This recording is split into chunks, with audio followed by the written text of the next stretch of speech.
Bienvenidos. Welcome to Martha Empowers. I am your host and creator, Martha Villegas Miranda, an unafraid educator and advocate in higher education for the past 20 years. I work with and support students and familias navigating the sometimes complex and overwhelming college process, in particular those who are historically underrepresented, first-generation English language learners, immigrant, and undocumented, documented students. Martha Empowers is a podcast dedicated to empowering and serving our comunidad with information and inspiration about college access, resources, scholarships, student leadership development, and stories of overcoming adversity in order to achieve a college education. So in the spirit of gratitude, thank you. Muchas gracias for joining me today as I launch my first episode on the Martha Empowers podcast with a very special friend and former student of mine, Dr. Alfonso Montero. Bienvenidos, Dr. Alfonso Montero. ¿Cómo estás? Muy bien, gracias. I'm happy to be here. Thanks for having me. One of the reasons why I wanted to invite you, Dr. Alfonso Montero, because I remember the first day we met. It was at a LASO, Latin American Student Organization banquet at Lewis University. I was invited to provide a keynote speech at the end of the year celebration. And I remember talking about traveling and going to college and the importance of an education. And you came up to me and said, I want to do what you've done in your life. I want to travel to Chiapas. I want to travel to different countries. And as I look back and reflect, you have accomplished that and so much more. And so as someone that has known you for the last 20 years from a student and then following you on your journey to the Peace Corps, to NYU, anytime you reached out to me for advice or letter recommendation, I remember vividly your educational journey. So first of all, I want to say thank you for allowing me to be part of that journey and for sharing that with me. So as a higher education professional, too many times I've seen Latino males drop out or push out of college, whether for the lack of financial support and resources, for not being connected on campus to role models and mentors. Few seek academic advising and guidance on how to navigate college and career pathways, just to name a few. So statistically, let's look at what the Latino educational attainment looks like. Imagine if we have 100 Latino males go to college, only 10 will graduate from college. That means over 90 did not even make it through 4 years of college. And according to the U.S. Department of Education, only about 66% of Latino males over the age of 25 have a high school degree. 20% have earned an associate's degree, 10% bachelor. And of those 10%, only 4% have a graduate degree, a master's degree or higher. You and I both fall in that 4% category. So as you can see, Latino males are not well represented in higher education, are most likely to drop out, leave college before graduating, are less likely to enroll in graduate programs, earn fewer degrees. Yet besides these odds, you shattered all of these statistics more than once, Dr. Montero. So I believe in changing this narrative from seeing Latino males as potential push-outs out of the educational system to focusing on the potential of Latino males in higher education and beyond. I believe in the power of sharing our stories, which gives the listeners an experience to authentically connect with you. And it's because of your story, Dr. Montero, that I am hopeful that Latino males will see themselves visible and represented in higher education. And that representation matters now more than ever, since we have been enduring one of the most challenging times in education under this pandemic. So your story represents possibility, and that possibility gives me hope. a hope that our country can look and be more visible like our comunidad. A recent appointment by President-elect Biden of Dr. Miguel Cardona to serve as the Secretary of Education of our nation gives me hope that many Latino males will see themselves visible in the highest appointed cabinet position in our country. Dr. Alfonso, you gave our familias and comunidad hope, esperanza. So now I'll read your bio to give our audience a more thorough background of everything that you've accomplished. Dr. Alfonso Montero is the founder of Universum Leadership Alliance, a public speaker that guides social impact leaders discover their leadership potential for making a positive impact. He is also a business coach, helping small business Latino owners with goal setting, marketing, business, financial statements, including operations, emotional intelligence, and project management.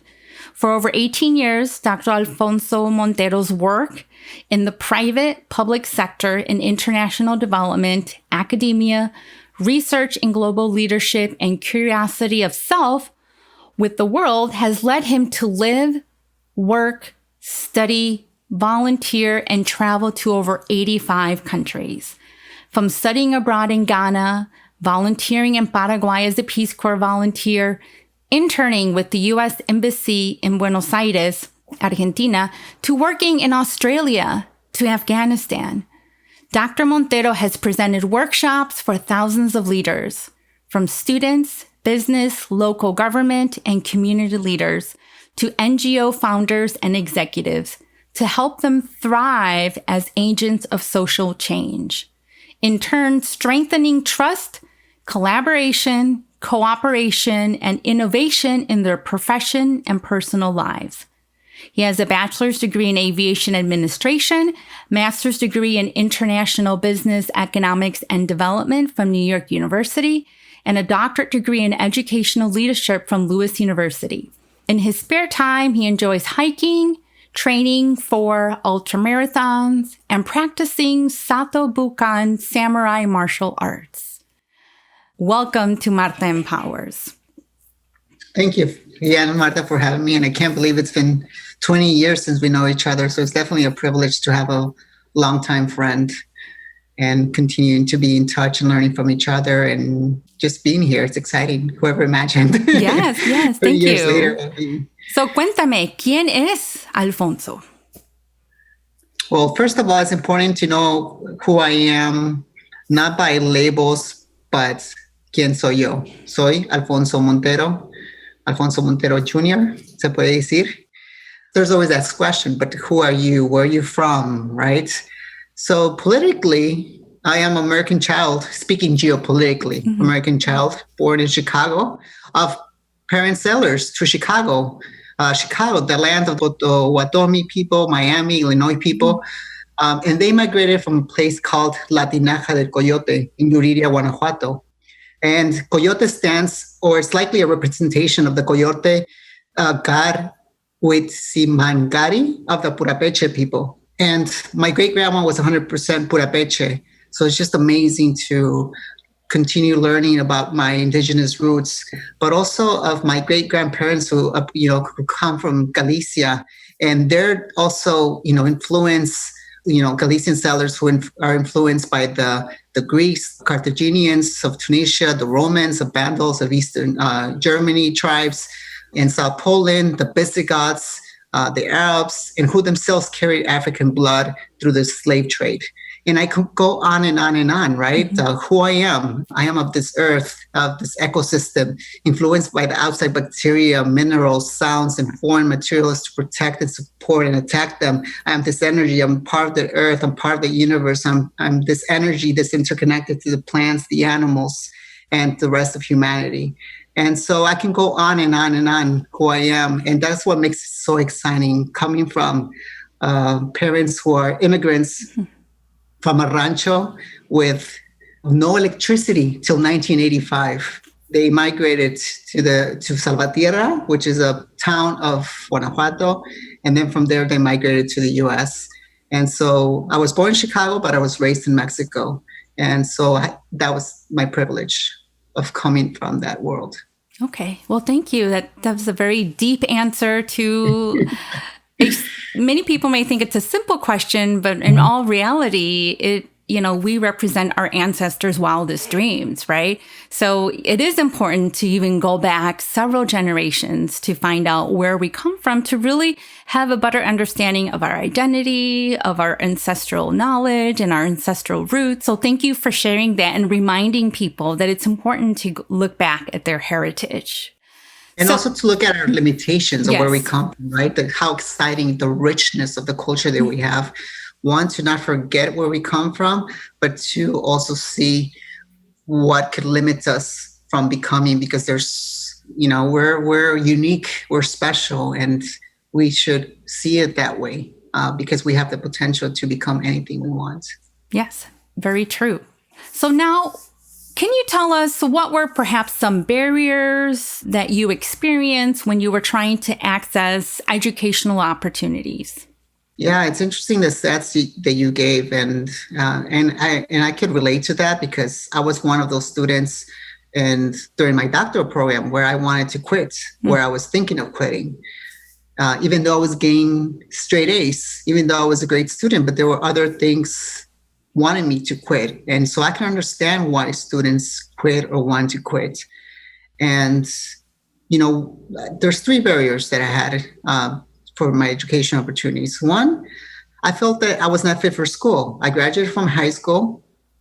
The high school I graduated from in Cicero, Illinois, had all the stats that would show that I was most likely to fail, in someone who most likely is not going to go to college and not succeed. It was a school because of the zip code. Over 90% had free luncheons, so it was considered a poor community. There was a lot of gangs. My best friend in middle school was killed because of gangs. I had illiterate parents who never went to school. My mom went for a few months to another rancho, but the walk was so long that it was hard for my grandma to take him to school every single day. So they just stopped going to school. So I have had illiterate parents who my mom learned on her own how to read and write. My dad learned to speak English with no schooling. But that was pretty much, they had no education. And also financially, how can I afford to go to school? How can I afford to go to college? How can I afford to have a career such as aviation? Because I wasn't meant to be one of those students to study aviation. And, I was more forced to either join the army or wood shop, electricity, something like that, right? But nobody motivated me to do what I wanted to do. Rather, do something based on the limitations that they saw in me, based on the zip code and who I am, based on the labels that I was put on. And the third thing, I did not have the resources. And that may be connected to the first thing, but I did not have the resources in the school I went to. I realized other people were going to the Chicago Stock Exchange. I was going to the zoo. I realized, that they were doing all these amazing activities, and my school did not have the funding to do those activities, or trips or whatever it may be that could help me for my educational journey.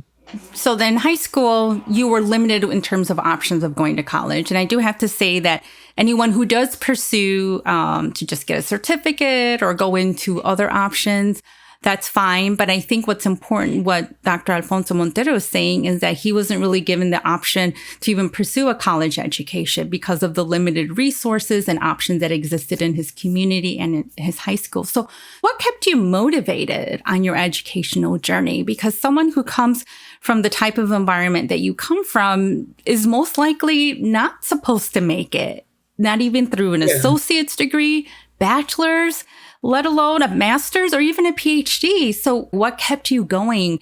¿Qué fueron las ganas that kept you going to get your doctorate and beyond? And so, I didn't make it after high school. I applied to universities, 4 universities, and I didn't get accepted. So I applied to a 2-year college, and guess what? I didn't get accepted because I didn't meet the criteria or the grades in order to take those classes that had credentials. So I had to take all these other classes before getting the credited classes. And I was fine with that. And so I took lower level math, lower level English, all these other classes. And guess what? I failed. So I could have given up, and I failed math twice. And I could have given up. Like they say, I was cabezudo. And cabezudo, it could be a good thing. Okay. Sometimes we see it as a bad thing. And sometimes that helps us give up easily because we are taught as being a bad thing. But for me, it was like, no, I'm going to be cabezudo. I'm not going to listen, and I'm not going to give up, and I'm going to continue. And what kept me going was, in a way, was a little bit of an anger I had, because I felt like, I was getting A's, B's, C's in high school. I thought I was doing well, but I realized I wasn't prepared for college. So I had this anger within me. And I could have spent my time just criticizing, judging, blaming, complaining, or show them. No, I'm better than that. And I'm going to prove myself first that I can do this. So I didn't give up, and I kept going. Next thing you know, after 2 years in college, I graduated with high honors, and I was able to transfer to a 4-year university. Financially, I was poor. I wanted to study aviation. Even my dad said, that seems a little bit too much of a dream out there. I was hoping you would study to be a mechanic. And I did take mechanic classes in high school, and I hated it. It wasn't for me. And I had bigger dreams for me. But my dad was supportive because he saw I was passionate for flying, for wanting to study aviation, even though I had a career change, which that's another discussion. And he supported me. So that was a privilege I had. He worked hard to support me in my education, and I was able to get scholarships. I found ways to pay for it. And, scholarships, sometimes they could look overwhelming, all the requirements. The process, the application. Everything like that, yeah. So rather than just giving up, I'm like, oh, you need to volunteer? Okay, I'm going to go and volunteer. There's a lot of volunteer opportunities. Oh, I got to do this. Fine, I'll work on my personal statement and get the support that I need to have a great personal statement. So just not giving up and realizing that, because it seems like it's so hard to get the scholarship, most people don't even apply. So then the chances, maybe I was the only one that applied. Who knows, right? I would never know. That's so true. But then at the end of the day, I would get all these different scholarships too. And great opportunities where it was an opportunity for network and everything. So, and I worked also. So I spent less time partying, the influence of sometimes partying and so forth, and more time working, because I know I had an objective, I had a goal. So I found any means necessary to get funding, and obviously student loans. So there was always a way to pay for education. Not asking the how, because then it was going to be overwhelming and just give up right away. Like, there's no way I could afford this, so just give up. Rather find ways of paying for it. And also, I didn't have the resources in school, but I did the extra work. I took extra classes. I took speed reading, computer classes, writing classes, got involved. So anything I can do in an extra just made me competitive. So it wasn't just taking in what was given to me, but always looking for more opportunities, giving extra. And that's how, I found myself when I was in university, studying aviation, flying airplanes, studying abroad, working and saving. So it was the mindset, right? Where it's like, even my dad said, you want to study in Spain? It's para la gente chingona. That's for, people with money. And I was like, well, I'm chingon, why can't I study abroad? So I made it possible. And then, volunteering abroad in Bolivia, you need money for that too. So I sold cooking books, and I remember I was number one in the book sales. So I became a good salesman. I had a story to tell. I'm going to Bolivia to volunteer, and I had so much support from people you never imagined would be supportive. So people out there are willing to help you to accomplish your goals. So it was just not giving up and being confident in myself, in a way, using this anger in a good way, this dark side that we sometimes have. And we kind of become angry inside and attack, but doesn't solve the problem. It just hurts us more. So rather just reflect and take that as energy. It's that negative energy, using it as this positive energy, and prove everyone wrong, prove yourself wrong. Most important thing, prove yourself wrong. Like, you know what? I'm thinking this, and I'm going to prove myself wrong that I can do it. And also, like, what kept me going? My parents grew up in a rancho. My dad immigrated. He was deported in the 70s before he became arrested in the 80s.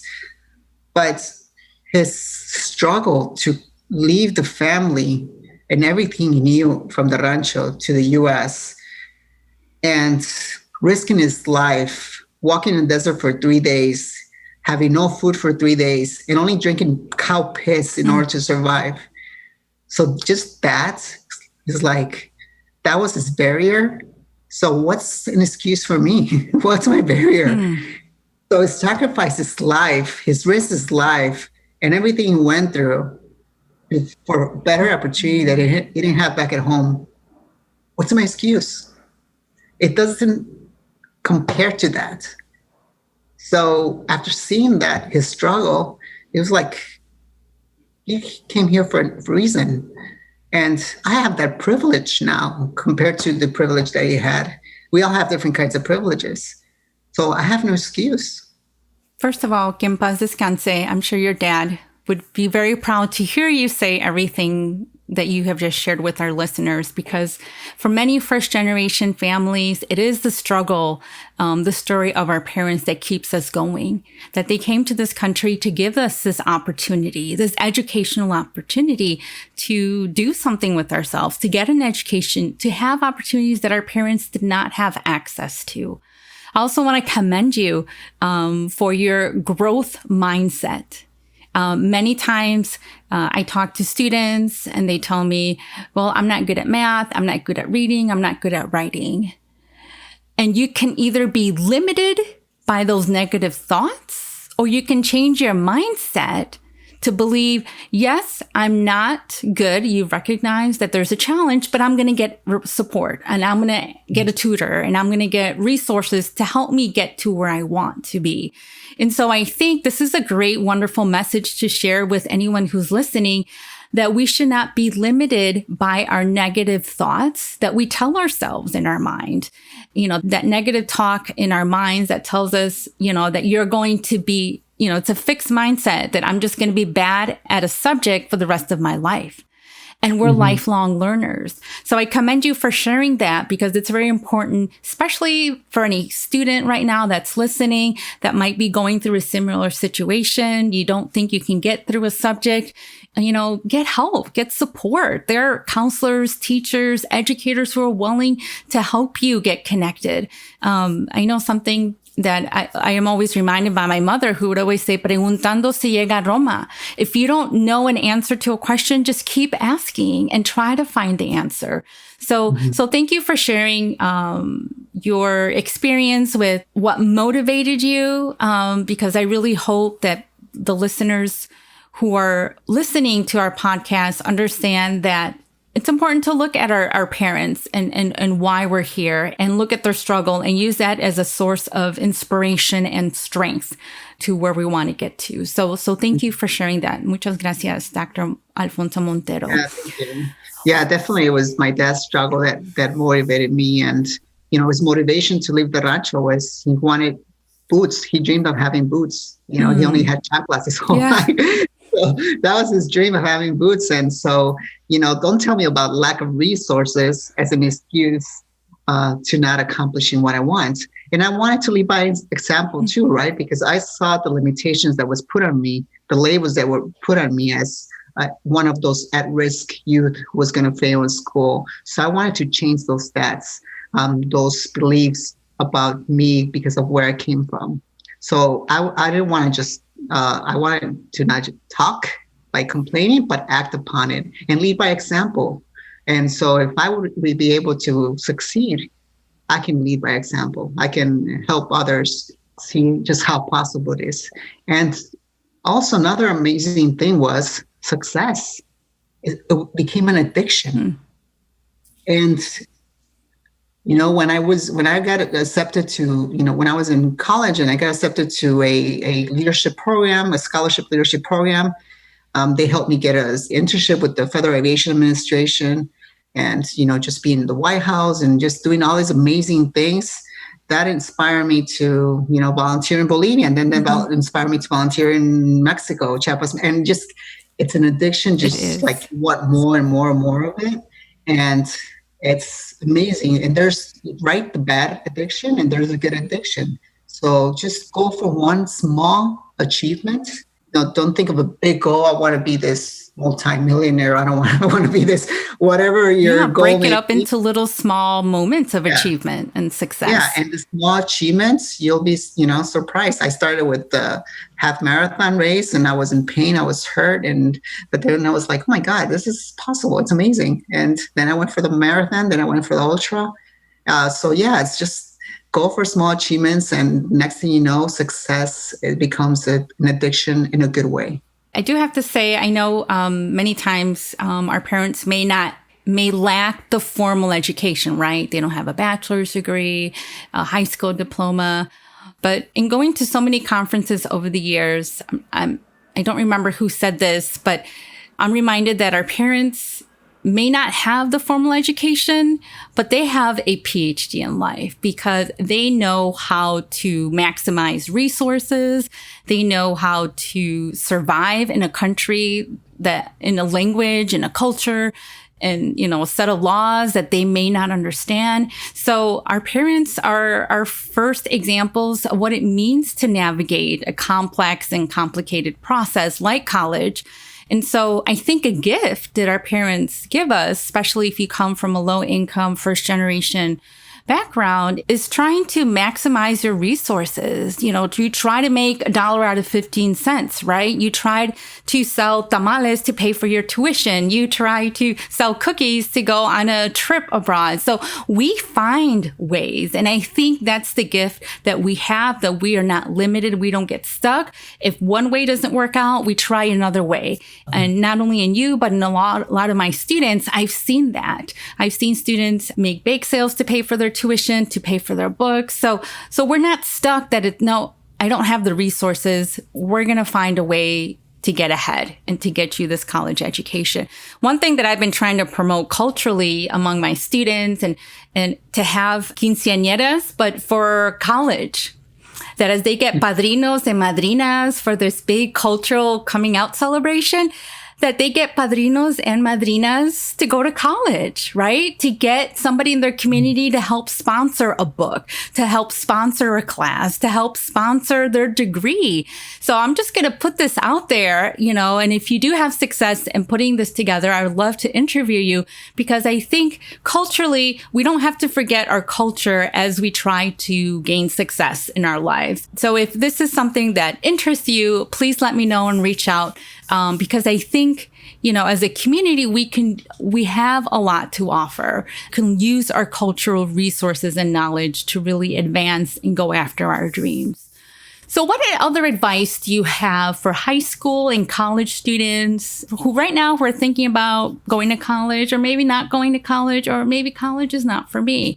What's some advice or tips that you would like to tell our listeners to kind of motivate them to go to college or to graduate, especially now, given that we're under a pandemic and, education schools across the country are suffering because of the lack of connection with teachers and the community. So a lot of our students may be feeling unmotivated to stay in school and to go on to college because education looks different in 2020, 2021. So what advice do you give?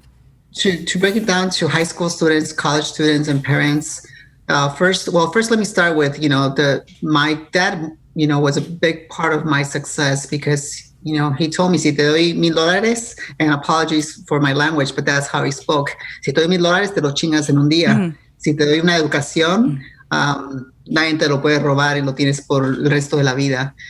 So you'll have it for the rest of your life. And so it is important to invest in ourselves. And one of the failures I do regret is I spent so much trying to look good for others, buying the latest Jordans or whatever it may be. But it was not for me. It was to For prove others. others or just show others my success. But it was this artificial success. And it is important to invest in ourselves. We think twice about investing in ourselves, but we don't think at all when it comes to other materialistic things. And so that's really, really important to always invest in ourselves. Our time is very valuable. And high school students, yes, have fun, but also make sure you're involved in activities and school activities. And sometimes it seems like life is short.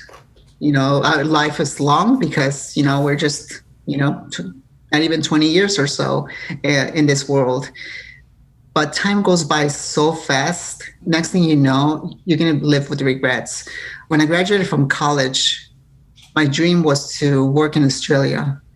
And I was talking to professionals in their 40s and 50s. And I had this job, and I was training in Texas for this job in the aviation industry, despite everybody telling me it was going to be hard getting a job because of 9/11. The aviation industry was affected, so there's no jobs out there. So instead of listening to people, I listened to myself. No, there's a job out there. And I did get a job, but it wasn't what I wanted. My dream was to live abroad, New Zealand or Australia. And I talked to people in their 40s and 50s, and they all told me, Alfonso, do it. There's one regret I have is not following my dream, my goals. Time runs out so quickly. Next thing you know, you don't get to do all these things, and then it's too late. So do what you want to do. Yes, you have all the life. You have so much, so many years ahead. But at the same time, I lost a cousin 3 days ago. Wow. And he's my age. I lost another cousin in the from cancer at the age of 35 2 years ago. I lost my dad at such an early age, 66, 5 years ago. So just think about that. Life is short, so don't appreciate your time. So be careful, protect your time with, from outside sources that are not beneficial to you, that may be toxic. You may be one of those toxic people at the same time. So be conscious of that and, learn and reflect and have fun, but, work towards being a better person and taking those small steps to doing what you always dreamed of doing. And for college students, go ahead and study abroad. That's one of the best things. And, that's one of the greatest reasons why, you should go to college. There's always excuses of why we want to drop out or why we don't want to go to college. And we lie to ourselves. We're constantly lying to ourselves. So if you're one of those people that are angry at politicians, at leaders, because they're constantly lying to us, then you should be angry at yourself of how much you lie to yourselves and be truly honest with yourself of how much we lie. I lie to myself constantly.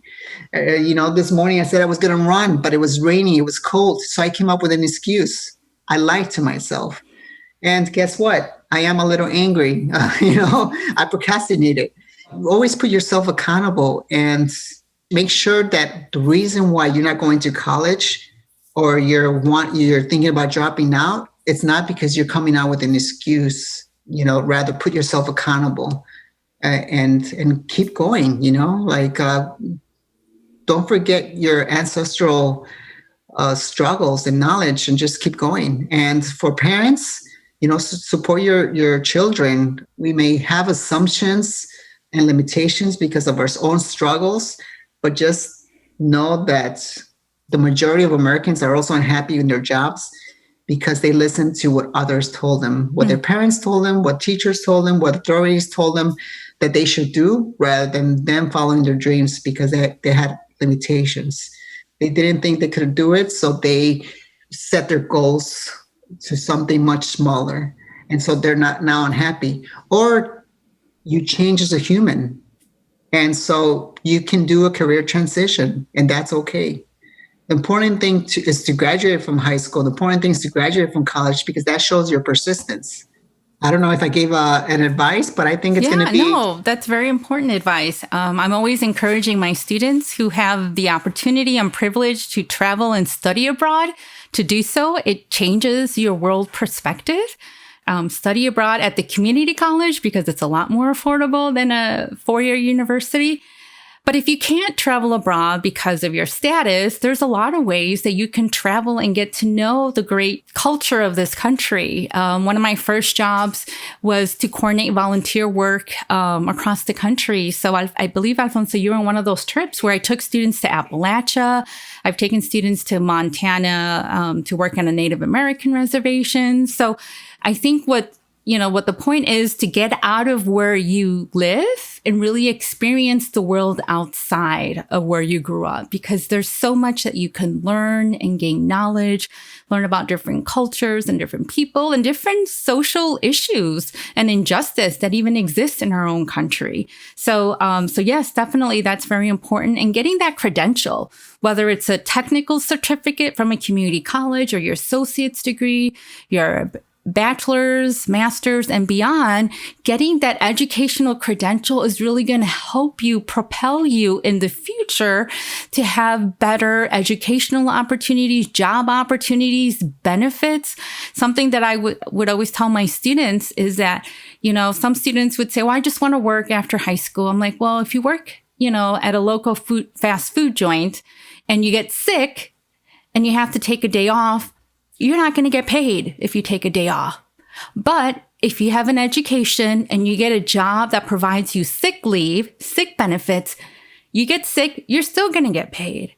So with an education, you're going to have more opportunities to have better jobs that pay better, but also give you better benefits for you and your family. So yes, getting that credential is very important. So what would you say is your favorite or a motivational phrase that kind of kept you going? Something that I work towards every single day. It's just what my dad used to say all the time. And also he was one of these people that would wake up at 3, 4 in the morning. Mm-hmm.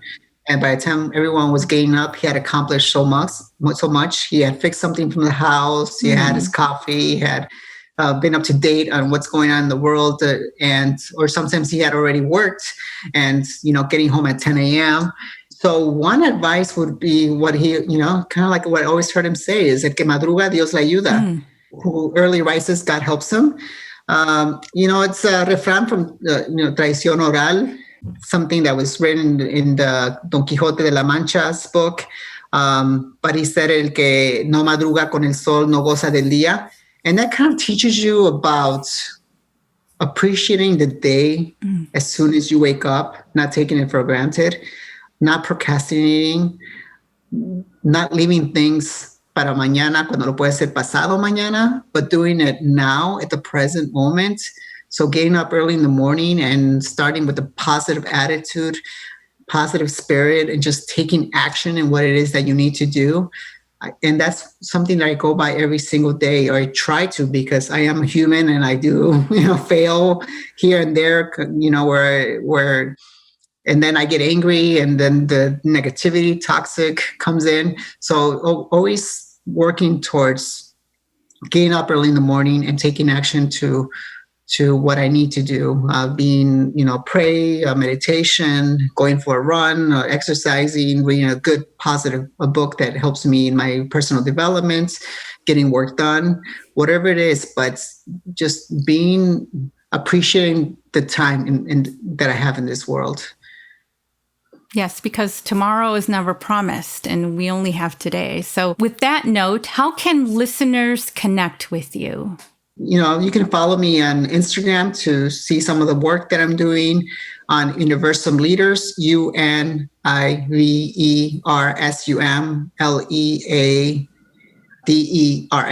And I imagine you're going to have it written somewhere too. Yes, but we'll put it in the show notes. If you want to follow me on Instagram, there's a lot of great things coming, videos, weekly videos, and so forth, on just my kind of work that I do on global leadership, which is one of the things that I talk about and write about, because I see the importance of global leadership, especially in this globalized and interconnected society. No matter what it is that we do, where we are in the world, thinking from a global perspective. And so discovering our full potential, because sometimes we are limited to what we can become because of what we have learned, unfortunately, from parents, because of where they learn from, institutions, sometimes our own schooling sometimes limits us. And so just being conscious of the potential that we already have within us, but it's dusty, it's hidden, and just clean it, let it out, and become that person we always dreamed of becoming. Because the potential to do amazing things is there, and it's just so exciting. It's really exciting. So I hope, all you listeners, if you are thinking about giving up or have given up, think about going back to school or finishing that degree. And, it's just the beginning of so many amazing things. You can't imagine just how beautiful the world is, how amazing people from all over the world are, and just amazing things to think, to be, to act, to do of what we think it is. It's limitless. So I encourage you to continue, be like a child, be that curious child, continue discovering that maybe authority, like my dad sometimes, cabrón, te dije, I stop, sometimes we ask so many questions, and we kind of give up asking questions, and we kind of give up on ourselves, and that's just the world is. And we, then we stop fighting, and we kind of just accept it as it is and give up on life. And you know what? Sometimes our friends and family are going to want to hold us, not because they're bad people, but because they don't want to lose us. But we were not meant to be in one place, either ourselves or our mindsets. We are humans that are constantly evolving and growing, and if we're not growing and expanding like the universe, then that's where stress comes in. That's where negativity comes in. That's where pessimism comes in.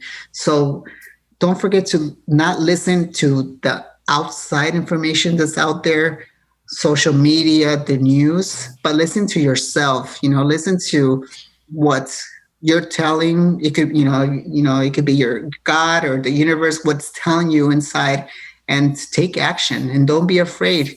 And unfortunately, a lot of it, our decisions of what we study or what we do in our lives is going to be based on, pero qué va a decir el vecino, pero qué va a decir fulano de tal, pero qué va a decir fulana.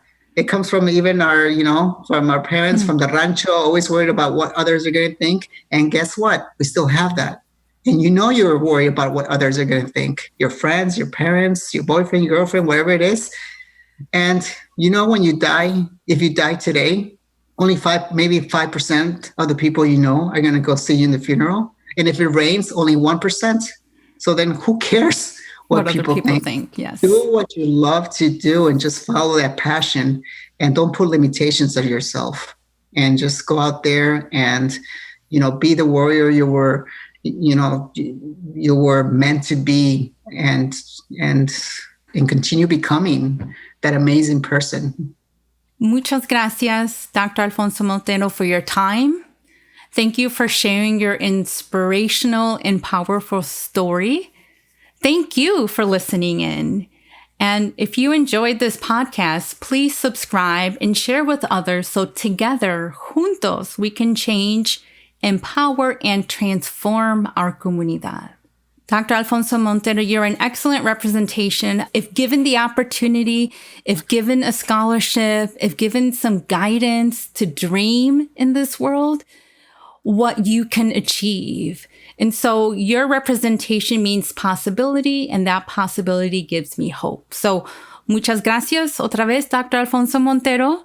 Siga adelante y todos échenle muchas ganas, because the world is waiting for you to shine and to share your gifts. So, gracias. Thank you, Martha, and everyone else, and looking forward. Muchas gracias por escuchar. Thank you for listening. This episode was produced by the Martha Empowers podcast team. The theme song, El Barrio, is composed and produced by Edwin Miranda. If you enjoyed this podcast, please subscribe, leave a comment, and share with others so together juntos we can change, transform, and empower our comunidad. Follow us on social media, #MarthaEmpowers. If there is a topic or question you'd like for me to discuss on a future episode, please send me a message or tag me on Facebook or Instagram. To contact us, you can send an email to marthaempowers@gmail.com. In the meantime, siga adelante y échale muchas ganas. Nos vemos pronto. Adiós. Ciao.